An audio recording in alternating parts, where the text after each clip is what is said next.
3 mois après, personne n'a oublié. Nous sommes à Sedaví, à moins de 10 km de Valence. Une ville de 11 000 habitants noyée sous 2,50 m d'eau après une nuit de pluie torrentielle fin octobre 2024. Un bilan très lourd, 11 morts et des dégâts matériels particulièrement impressionnants. Au marché de la ville, les files d'attente se succèdent. Privés d'eau et d'électricité, certains habitants bénéficient encore de la solidarité régionale et de l'armée pour la distribution de repas chauds. L'occasion à chaque fois de se remémorer cette nuit de cauchemar. Quand tout est arrivé, j'ai essayé de rentrer chez moi, en passant par la grande place, mais c'était impossible. J'ai pu me réfugier dans le parc pour les enfants. Je me suis installé en haut de la tour de ce château pour enfants.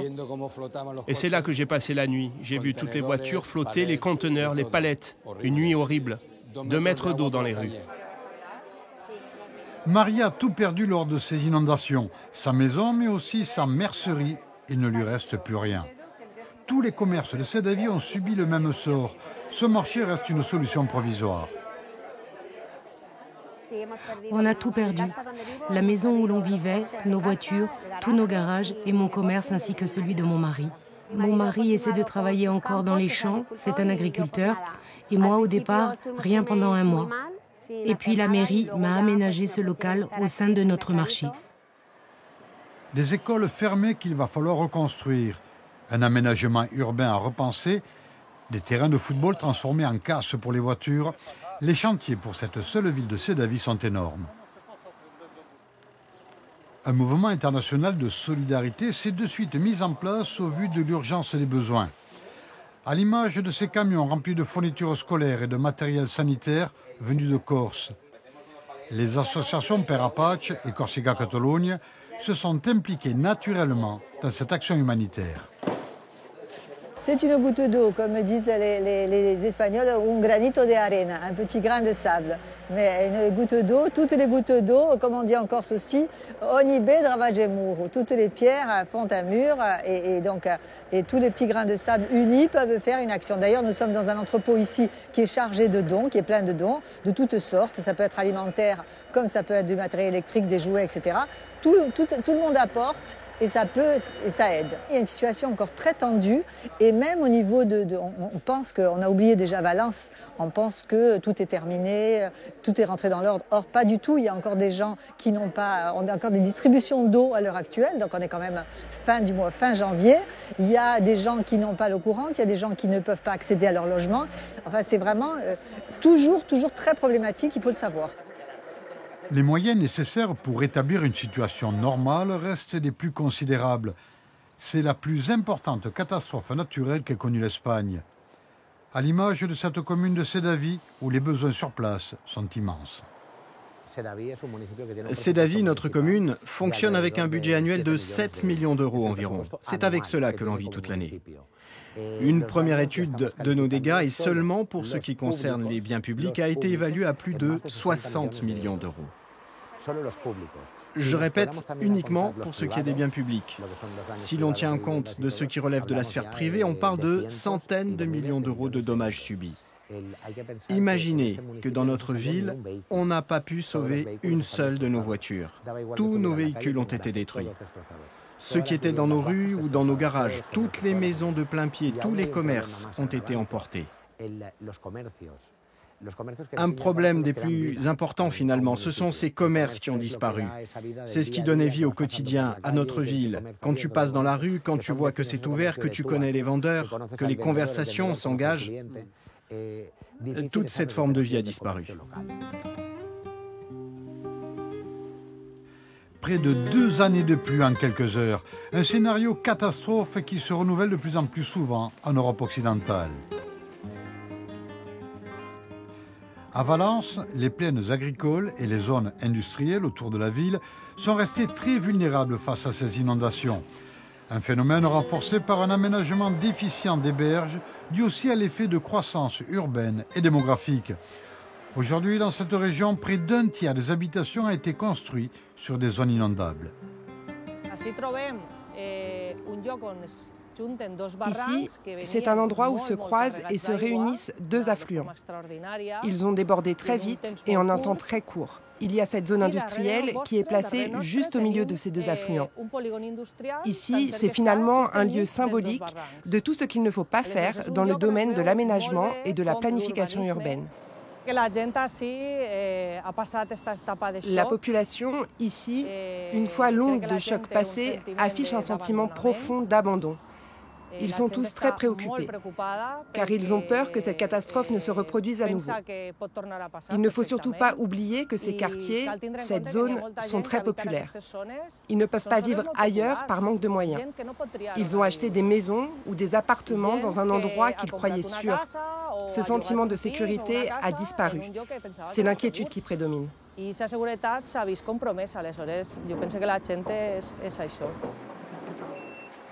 Les catastrophes de Valence, celles de Mayotte ou l'incendie récent en Californie, les conséquences liées au réchauffement climatique sont aussi nombreuses que dramatiques.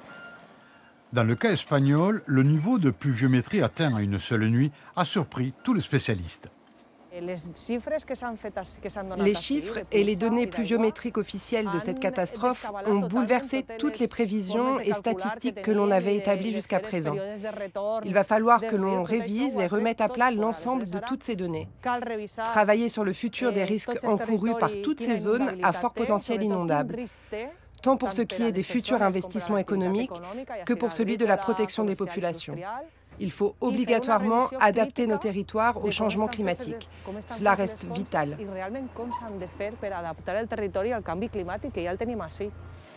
Le terrible bilan de ce drame national va obliger les responsables politiques à repenser entièrement l'aménagement de certains de ces territoires, avec des investissements à venir très importants pour éviter les conséquences d'une nouvelle catastrophe. Valence, la troisième ville de l'État espagnol, s'avoue impuissante pour faire face seule à de tels dégâts. Tous nos services municipaux ont dû retirer des rues de toutes les zones de Valence touchées par la catastrophe plus de 27 000 tonnes de déchets, de fer qu'il a fallu amener dans des centres de traitement spécialisés. À ne pas oublier également que les débordements du fleuve ont charrié des tonnes et des tonnes de roseaux. On parle ici de près de 100 000 tonnes de ces roseaux et autres déchets. C'est pourquoi nous comptons sur l'aide de l'État ainsi que des institutions européennes. Une catastrophe naturelle de cette importance nous dépasse tous. Une municipalité ne peut pas toute seule faire face à autant de besoins. Les coûts sont beaucoup trop importants. Il y a tout ce que l'on voit en surface, mais aussi tout ce qui ne se voit pas, notamment l'ensemble des infrastructures endommagées qu'il va falloir remettre en place, comme la protection de nos berges.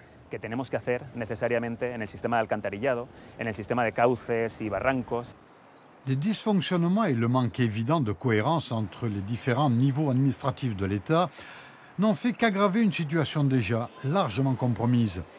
Entre une région autonome de droite et le gouvernement de gauche du Premier ministre Pedro Sánchez, le dialogue s'est très mal passé dès le lendemain du drame. Nous sollicitons une aide massive du gouvernement espagnol. Jusqu'à présent, ils ne font pas tout ce qu'il faudrait pour nous soutenir. J'aime aussi rappeler que si on avait, à l'époque, en 2006, réalisé les investissements nécessaires, on parle là de 150 millions d'euros pour protéger notre territoire, notamment au niveau de nos berges, on aurait pu éviter ou du moins mieux maîtriser les conséquences de la catastrophe. Chaque mois, des milliers de manifestants à Valence dénoncent l'attitude des pouvoirs publics, surtout celle de la région, présidée par Carlos Mazón. Des protestations qui ne faiblissent pas, car 3 mois après les événements, la situation reste toujours aussi difficile. Après tout ce qui s'est passé, aucun de nos responsables politiques n'a démissionné. Aucune conséquence pour eux. Les terres agricoles, tellement essentielles dans l'économie de cette région, ont également été largement touchées. Tout est à l'arrêt. C'est une zone agricole où l'on cultive essentiellement du riz sur 1300 hectares. L'ensemble reste inutilisable. On ne sait toujours pas quand est-ce que l'on pourra retravailler sur ces terres. Ici, c'est un territoire relativement important. C'est toute une communauté de villages qui gère cet ensemble. Il y a beaucoup de petites exploitations agricoles qui sont concernées et le devenir de nombreuses familles en dépend.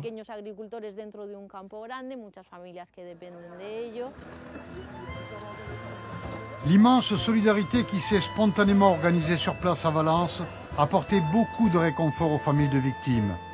Mais les images sont encore trop présentes pour chacun d'entre eux. Il est toujours aussi difficile de tourner la page. Bien sûr, chaque jour on y pense. Aujourd'hui on essaye d'être fort, de reprendre le dessus pour aller de l'avant. Mais c'est très difficile, peut-être avec le temps.